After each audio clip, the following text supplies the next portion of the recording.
Di dalam aktivitas kita bereksegese, kita membutuhkan perangkat-perangkat yang akan membantu kita menganalisa firman Tuhan. Ya, kita tahu bahwa eksegese itu adalah satu aktivitas menganalisa firman Tuhan, mendalami firman Tuhan, menggali firman Tuhan dengan menggunakan metode-metode hermeneutika. Nah, di sini kita kan belajar hermeneutika. Jadi kita sekarang ini sedang belajar metode-metode menafsir Alkitab. Metode-metode menafsir Alkitab yang kita pelajari, kalau kita gunakan seluruhnya secara komprehensif dan simultan, serta saling berkorespondensi, jadi ada komprehensif, simultan, dan berkorespondensi antara metode satu dengan metode yang lain dalam hermeneutika itu. Nah, itu kita sudah atau sedang melakukan aktivitas eksegese. Jadi kalau kita menggunakan metode hermeneutik, kita sebenarnya sudah atau sedang melakukan aktivitas eksegese. Nah, di dalam aktivitas eksegese itu, kita membutuhkan beberapa perangkat, ya, beberapa alat atau tools yang akan membantu memudahkan kita untuk eksegese. Tools yang pertama yaitu buku. Nah, nanti di dalam satu pertemuan kita akan mempelajari tentang penggunaan buku-buku untuk eksegese.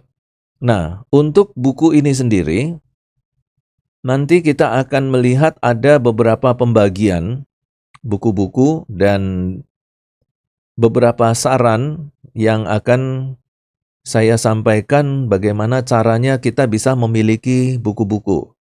Karena kalau tidak ada buku, ya kita akan mengalami kesulitan ya untuk mengeksegese, menafsirkan firman Tuhan atau menggali firman Tuhan. Jadi yang pertama kita akan mempelajari beberapa perangkat yang lain di samping buku, yaitu perangkat lunak ya atau software. Dengan software-software ini kita juga akan dibantu untuk menganalisa firman Tuhan dan mengeksegese firman Tuhan sehingga kita dapat hasil analisa yang semakin baik dengan waktu yang sesingkat-singkatnya. Diharapkan menggunakan waktu sesingkat-singkatnya. Kalau hal yang sangat dihindari oleh banyak hamba Tuhan kalau eksegese itu adalah masalah waktu juga. Eksegese ini adalah satu kegiatan atau satu usaha yang sebenarnya membutuhkan waktu yang sangat banyak. Kalau idealnya itu satu firman Tuhan itu bisa dihabiskan atau bisa menghabiskan waktu kurang lebih antara 2 minggu sampai 1 bulan ya untuk dianalisa. Tetapi kalau kita memiliki banyak perangkat, misalnya kita memiliki buku, kita juga memiliki software, maka itu akan mempermudah dan mempercepat proses eksegese kita. Lalu perangkat yang ketiga yang harus kita miliki yaitu jaringan internet. Nah, untuk jaringan internet ini saya pikir semua kita sudah memiliki peralatannya. Entah itu HP, handphone, atau laptop, atau komputer desktop, komputer meja. Internet ini menjadi semacam kebutuhan kedua. Ya, internet menjadi kebutuhan kedua setelah software. Jadi software kita ini nanti akan semakin disempurnakan dengan menggunakan internet. Nah, nanti dari internet kita juga bisa membuka beberapa aplikasi-aplikasi yang akan membantu kita untuk mengeksegese. Nah, nanti semua akan kita pelajari siang hari ini. Walaupun tidak semuanya bisa kita dalami, tetapi paling tidak kita sudah dapat menangkap prinsip-prinsip dasar bagaimana menggunakan software dan juga internet. Nah, itu berarti ada 3 instrumen atau ada 3 alat yang akan membantu kita di dalam eksegese. Yang pertama adalah buku, yang kedua adalah software, dan yang ketiga adalah internet. Untuk internet itu sendiri, tentu kalian harus mempersiapkan dana untuk pembelian pulsa ya. Kalau bisa mengusahakan mendapatkan akses internet gratis, ya syukur puji Tuhan. Ya, memang menggali firman Tuhan ini membutuhkan biaya. Jangan selalu pikir gratis, gratis, gratis saja. Ya, kalian ini secara langsung dan secara tidak langsung diajarkan untuk punya iman gratis. Jangan gitu ya. Sekolah gratis, makan gratis, nanti giliran pacaran minta cinta pun gratis. Mana ada cinta gratis? Cinta itu mahal. Ya, kamu pacaran tuh biayanya besar. Ngajak makan, minum bakso, makan es teh. Terbalik ya. Sengaja dibalik. Nah itu, semuanya mahal. Jangan pakai iman gratisan semua. Ya, kalian tuh juga harus belajar untuk punya iman memberi. Jangan iman menerima tok. Belajar memberi, ya. Belajar berbagi. Itu penting. Oke, sekarang kita masuk dalam pengenalan software dulu. Nanti setelah pengenalan software, bersamaan dengan pengenalan software, kita juga akan mengenal instrumen dari internet sekalian. Ya, jadi kita belajar software dan internet, baru nanti setelah itu, baru kita belajar tentang bagaimana menyediakan buku-buku. Kalau tidak ada buku, susah belajarnya. Seperti kemarin, buku Donald Guthrie tidak ada. Terus gimana belajarnya kalau bukunya tidak ada? Ya itu. Ya.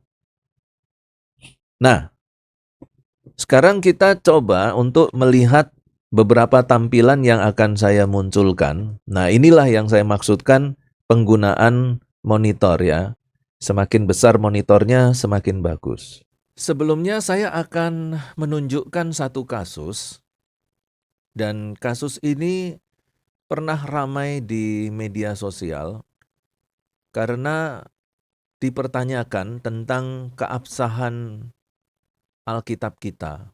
Dan banyak dari teman-teman kita Kristen yang di internet, di media sosial itu tidak mampu memberikan jawaban yang memuaskan. Ya, mereka bisa menjawab, tetapi jawabannya itu hanya jawaban asal-asalan.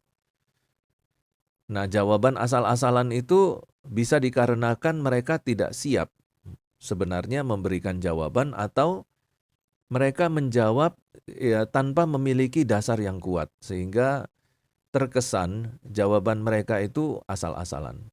Yang dipertanyakan pada waktu itu berkaitan dengan Keluaran 5 ayat 1.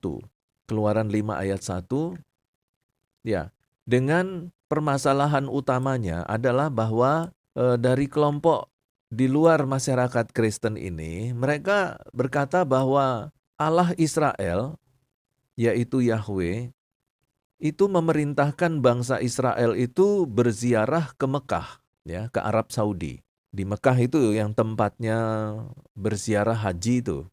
Nah itu mereka mengatakan demikian, bahwa Allah Israel itu memerintahkan Musa supaya Musa memimpin bangsa Israel itu keluar dari Mesir menuju ke Mekah untuk berziarah haji, ya, melakukan ibadah haji di situ.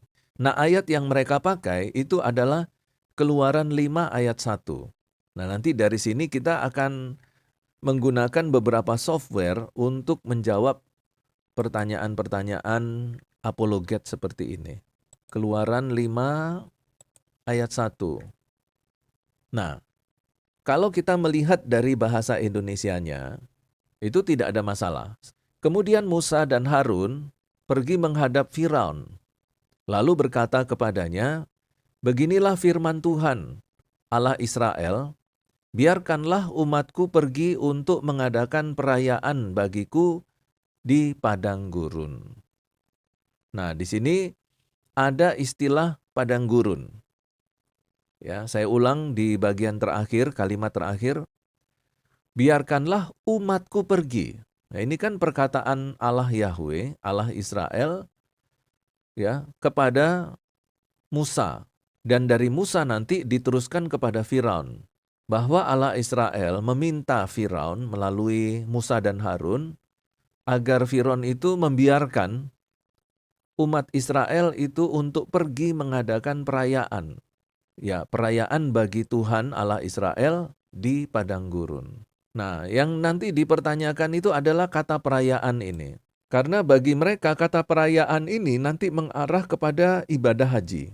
Dalam bahasa Ibraninya itu nanti akan dianalisa melalui studi kata, nanti ditemukan pernyataan tentang ibadah haji. Ya, oke. Sekarang mari kita lihat apakah memang benar bahwa Allah Israel membiarkan, bukan membiarkan, ini ada kata biarkanlah ini jadi kok saya. Apakah Allah Israel itu memang meminta Musa untuk memimpin Israel itu mengadakan ibadah haji? Kalau iya, maka ibadah itu yang dimaksudkan di padang gurun berarti ya di daerah Arab Saudi sana. Bukan di padang gurun yang perbatasan antara Mesir dan Israel. Bukan di situ, tetapi di Arab Saudi menurut mereka. Oke, sekarang kita lihat bagaimana caranya kita untuk bisa menjawab dengan menggunakan eksegese.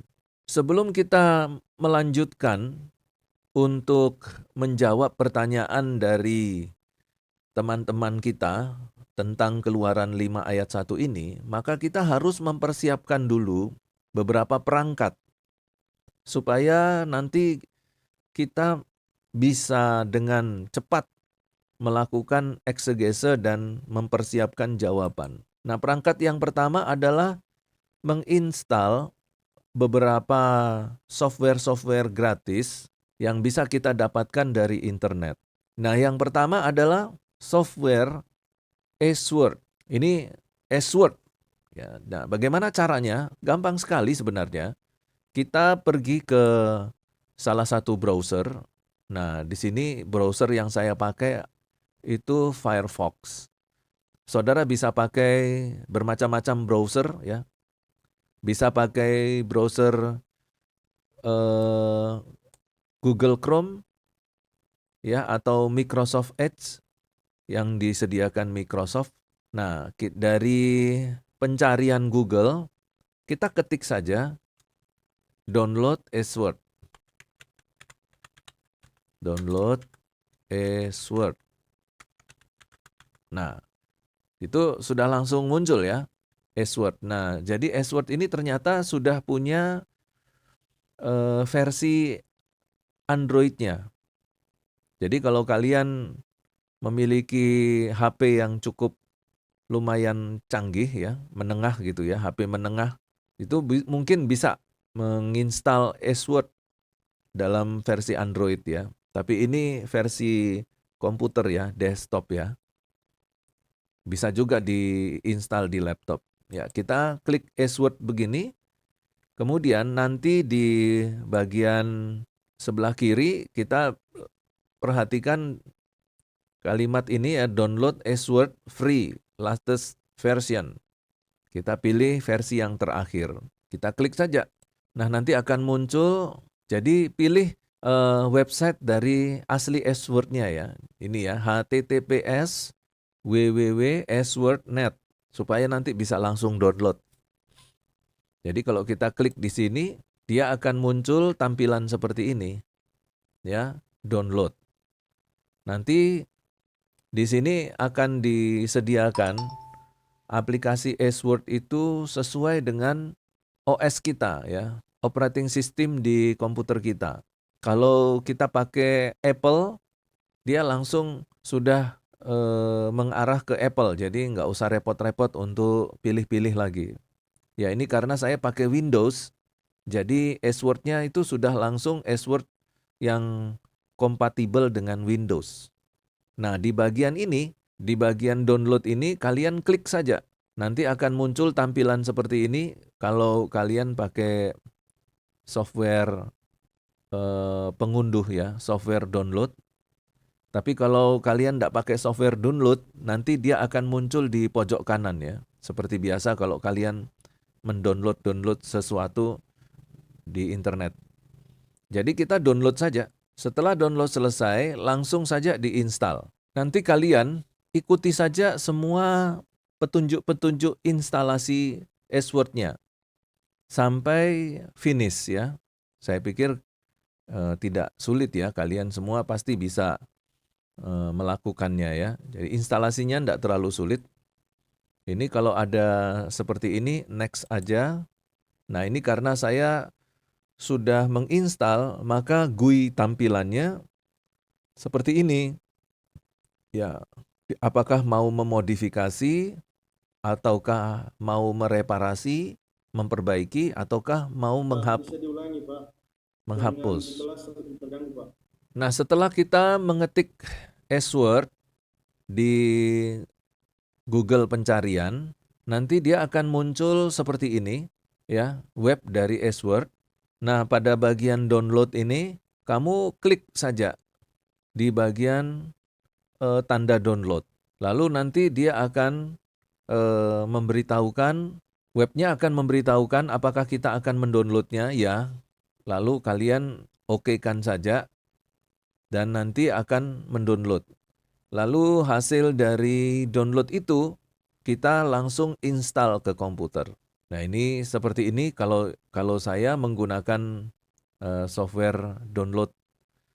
Jadi dia munculnya seperti ini. Tapi kalau download itu dilakukan oleh browser kita, biasanya dia terletak di sebelah kanan ya, proses downloadnya. Kita tunggu sampai selesai download, lalu kemudian kita buka aplikasinya, dan akan muncul seperti ini aplikasinya. Ikuti saja langkah-langkah instalasi, karena sangat gampang sekali langkah-langkah instalasinya. Kita next, ya, kemudian terus next terus. Nanti kalau ada permintaan persetujuan, pilih yes. Lalu next terus sampai selesai instalasi. Oke, ini karena saya sudah menginstal, tampilannya agak beda ya. Nah, berarti kita sudah memiliki satu software Bible Study yang namanya S-Word. Nanti biasanya dia akan tampil di layar monitor kita, ada icon di sini, S-Word. Kita klik aja 2 kali di sini. Ya, kita klik, dia akan tampil seperti ini, S-Word, the Sword of the Lord. Nah, inilah tampilan S-Word. Nah, salah satu kegunaan S-Word adalah dari software ini kita bisa menemukan nomor strong. Nah, di ini akan saya tunjukkan apa yang dimaksudkan dengan nomor strong. Nomor strong itu adalah nomor-nomor yang terdapat di dalam ayat-ayat Alkitab. Kalau ini saya perbesar ya, sebentar. Nah, ini saya perbesar begini. Nah, ini adalah nomor-nomor strong. Nomor strong dari King James. Menemukan nomor strong dari sebuah kata, ya tentu kita harus mengarahkan ke ayat yang akan kita selidiki ya. Tadi kita akan menyelidiki Kejadian pasal 5, Keluaran pasal 5, maka kita pilih Exodus. Karena bahasa Inggris Keluaran itu Exodus. Kita pilih Exodus yang di sebelah kiri. Kemudian di bagian pasal kita pilih angka 5. Lalu kita lihat sudah muncul Kejadian 5, Keluaran 5 pasal yang ke-1. Kalau kita perhatikan tampilannya di sini, Exodus 5 ayat 1. And afterward Moses and Aaron went in and told Pharaoh ini Firaun, thus said the Lord God of Israel, let my people go that they may hold a feast. Nah, di sini a feast, perayaan. Jadi may hold a feast, perayaan. Nah, di kata a feast, kata perayaan di sini ada angka H2287. H2287. Nah, perhatikan ada huruf H di depan. Huruf H di depan ini adalah sebenarnya kependekan dari Hebrew. Hebrew itu Ibrani. Jadi yang dimaksudkan ini adalah nomor strong untuk bahasa Ibrani. Nanti kalau di dalam perjanjian baru yang menggunakan bahasa Yunani, dia akan memakai angka G. Dia akan memakai angka G. Sepertinya kita tetap memerlukan papan tulis ya. Tunggu ya, saya settingkan papan tulisnya dulu ya. Karena kalau saya hanya menyampaikan secara lisan tanpa menulis di papan tulis, ya, ada beberapa mahasiswa itu yang kesulitan untuk menangkap maksud kalimat-kalimat yang saya sampaikan. Tapi kalau saya tulis, nah itu kebanyakan mahasiswa lebih mudah untuk paham. Ya, sekarang kita coba lihat dulu. Ini semua yang akan saya jelaskan, saya tampilkan di papan tulis ya, supaya kalian nanti bisa punya gambaran gitu ya. Jadi ini tadi kita sudah sampai di sini, di bagian S-word. Nah, ini saya coba capturekan supaya nanti saya bisa perbesar di papan tulis. Di bagian menunya dulu ya. Nah, ini adalah bagian dari S-word tadi. Jadi ada bagian kotak sebelah kiri, itu ada pilihan KJV plus. Nah, kalau ada tanda plus ini, itu berarti terjemahan Alkitabnya menggunakan nomor strong. Biasanya seperti itu. Nah, ini karena baru pertama kali kita install S-Word, maka pilihan terjemahan Alkitabnya cuma sedikit ya. Hanya 2 ya, KJV sama KJV First. Nah, tapi kalau nanti kalian ingin menambahkan terjemahan dalam S-Word, itu nanti kalian bisa ke sini. Ini saya pakai tanda lingkaran ini. Nah, ini kalian ke bagian ini, kalian ke bagian download ini. Ya, mudah-mudahan bisa nampak ya. Nah, di bagian download ini nanti di sini kalian akan mendapatkan berbagai macam versi Alkitab. Ya, terjemahan-terjemahan Alkitab dalam berbagai versi. Nah, ada juga yang bahasa Indonesia, kalian juga perlu untuk instalkan. Nah, nanti saya akan memberitahukan cara menginstalnya. Tapi kita lanjutkan terlebih dulu. Ini untuk membuka Alkitab King James Version plus, ya, ada tanda positif ya. Nah, nanti dia akan tampilannya seperti itu, muncul ayat Alkitab dengan angka-angka. Ya, ini saya capture lagi. Ya, dia akan muncul seperti ini, ayat Alkitab dengan angka-angka seperti ini. Nah, dalam ayat ini sudah tercantumkan nomor strong. Jadi kalau angka-angka yang kalian lihat di dalam tampilan papan tulis ini, itu adalah nomor strong.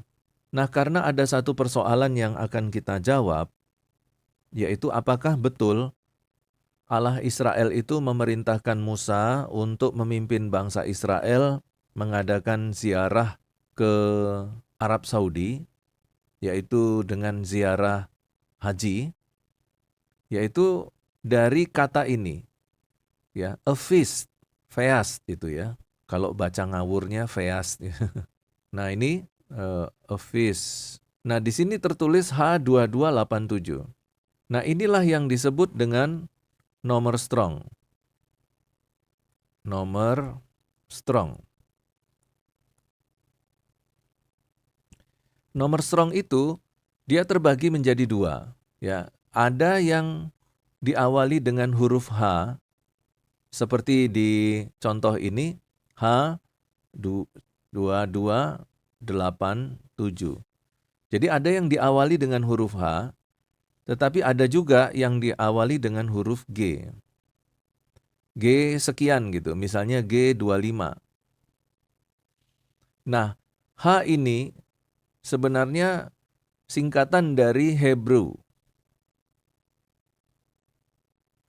Hebrew itu artinya Ibrani. Ya, jadi menunjukkan bahwa nomor ini ditujukan kepada huruf Ibrani dari kata a feast, itu ya. Kemudian G itu singkatan dari Greek, ya, yang artinya Yunani. Nah, biasanya kalau naskah aslinya itu menggunakan huruf Ibrani, maka nanti nomor strongnya itu akan selalu diawali dengan huruf H. Dan kalau naskah asli Alkitabnya berbahasa Ibrani, itu biasanya nomor strongnya diawali dengan huruf G. Nah, di sini kita melihat ada sebuah kata a feast yang bernomor strong diawali dengan huruf H. Berarti naskah aslinya itu berbahasa Ibrani. Oke.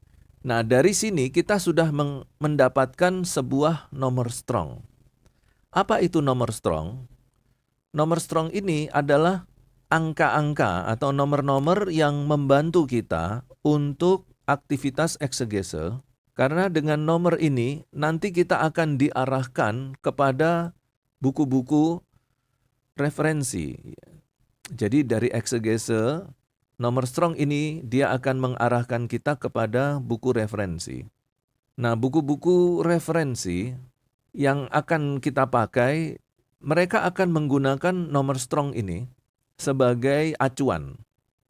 Ya, dari buku-buku referensi ini nanti mereka akan memberikan penjelasan, ya ada penjelasan-penjelasan berdasarkan nomor strongnya. Nah, ini adalah cara alur berpikirnya. Nah, dari sini maka kita bisa lanjutkan langkah selanjutnya, yaitu dengan kembali lagi ke browser. Jadi kita kembali ke browser, saya menggunakan Firefox ya. Nah, dari browser itu kita kembali lagi ke Google Search, pencarian Google, lalu kita ketik saja nomor strongnya tadi. Kita tulis strong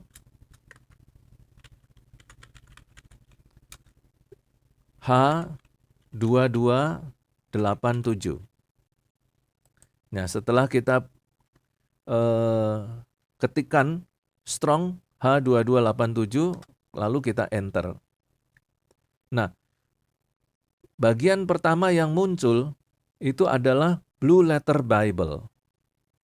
Ya, ini kalau saya perbesar seperti ini dia. Dia akan muncul ini yang pertama, Blue Letter Bible. Lalu alamat websitenya www.blueletterbible.org. Di sini dituliskan H2287, kemudian ada Hagak, Strong Hebrew Lexicon. Nah, apa ini maksudnya? Jadi H2287 ini adalah nomor strong. Hagak itu adalah transliterasi dari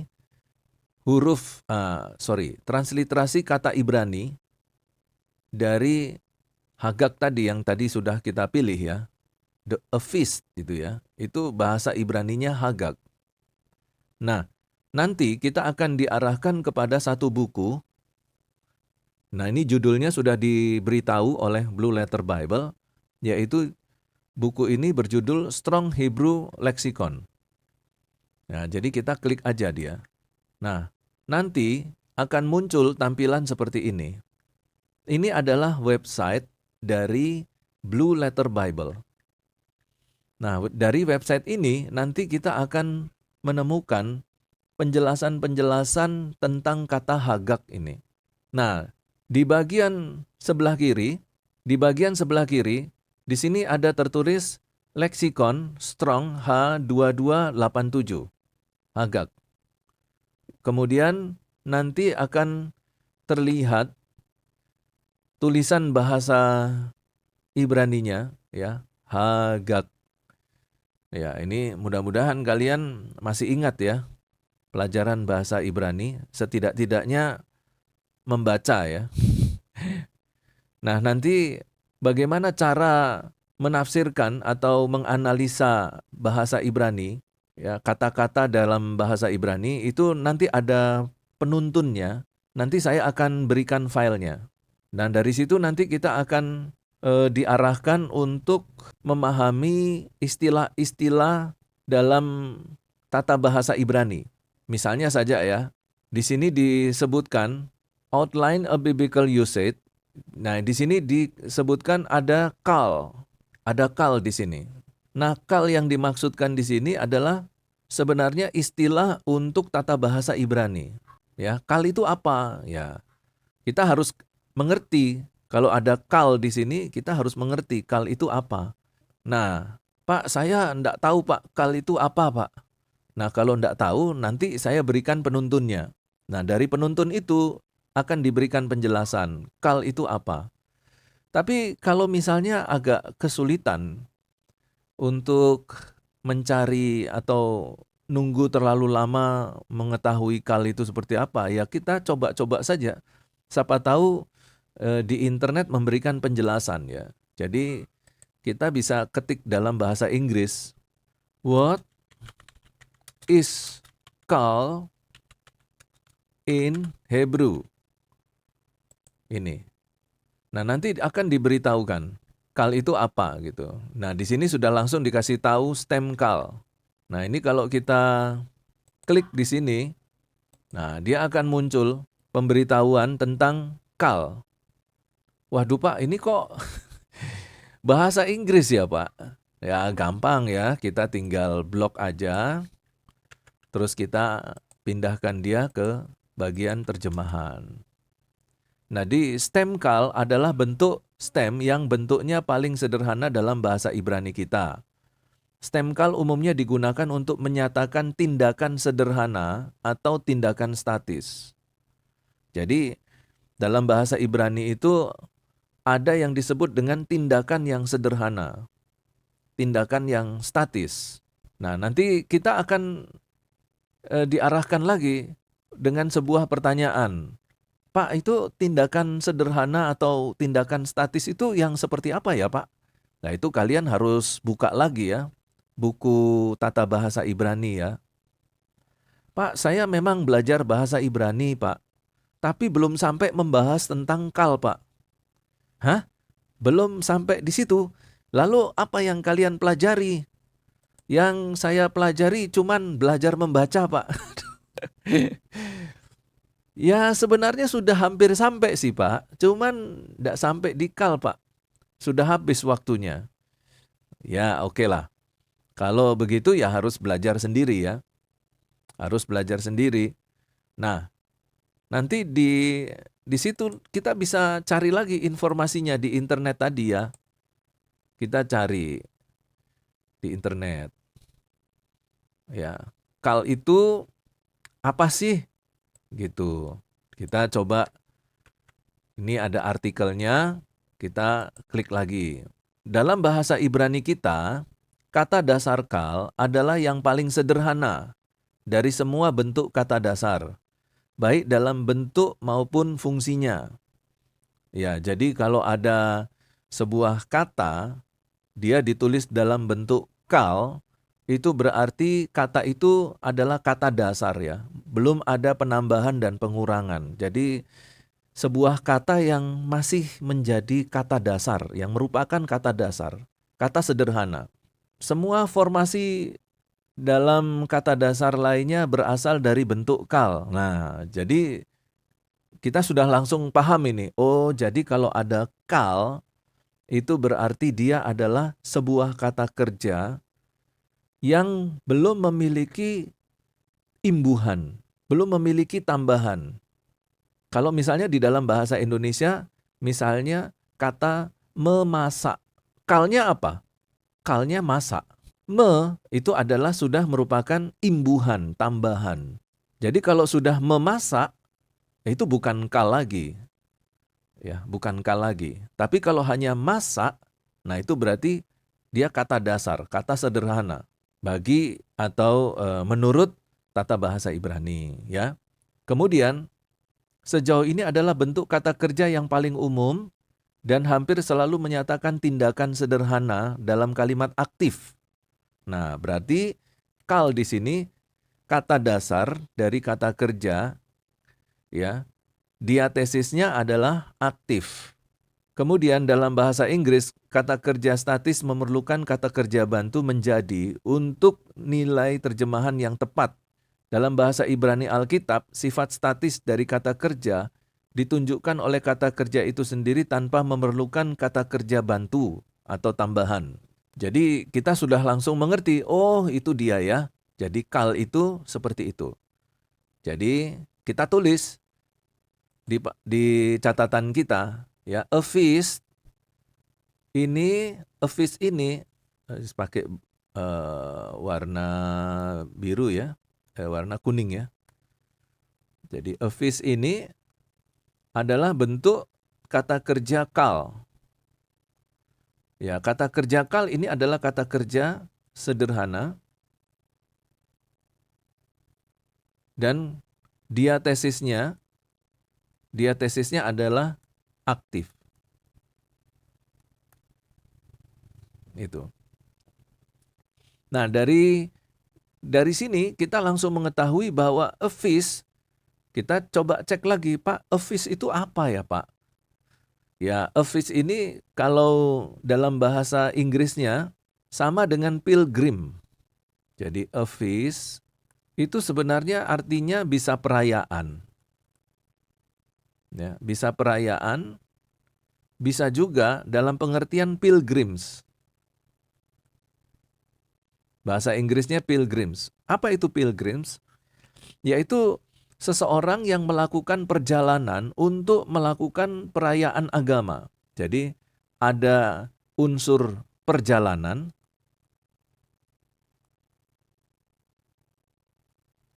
ya, dari satu tempat A ke tempat B,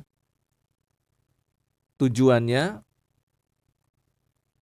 yaitu melakukan perayaan. Melakukan ibadah. Ya, atau dalam tanda kurung perayaan ibadah.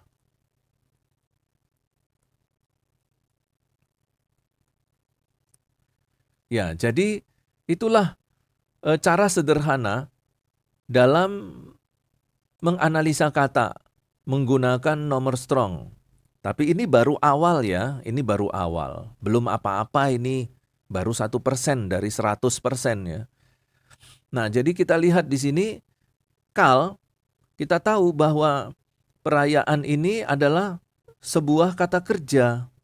Jadi dia ini adalah kata kerja dalam bentuk sebagai kata kerja sederhana, yaitu kata dasarnya, ya, berisi hanya kata dasar. Kata dasar dari apa? Kata dasar dari sebuah kata kerja. Jadi melakukan perayaan dalam bentuk aktif, ya. Kal, ini kita pindahkan saja ke papan tulis. Ya, pengertian dari kal ini, kalau nanti kita butuh, sudah ada dia di papan tulis ya. Nah, ini pengertian dari kal. Kemudian ada satu lagi yang di bagian atas tadi.